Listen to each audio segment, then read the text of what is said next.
Most of the streets are very wide, you know, there are avenues, they are very straight, and there are perpendicular streets. This is a map which is brand new in Paris. The real old city of Paris was much more like this, with narrow little twisted streets.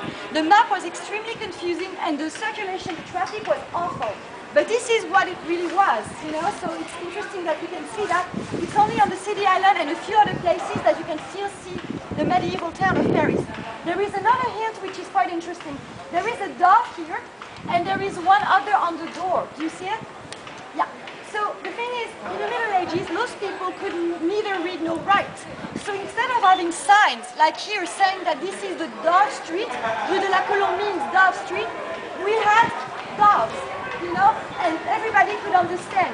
And instead of having numbers on the top of the doors, you know, like instead of saying I live on number 4, Dove Street, people had images, sculptures. Most of the time they had the face of a saint, Saint Thomas, Saint Matthew, to help identify their house. And have you been to Strasbourg? Yeah. Well, you saw that over there the beams of the houses have different colors. This would also help to find your house, especially at night when you come back from the tavern. You know, sometimes it can be really confusing.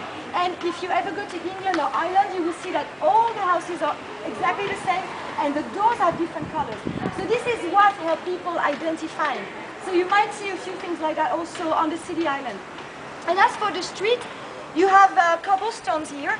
We don't have that much in any more of the streets in Paris, but it used to be covered with stones like that.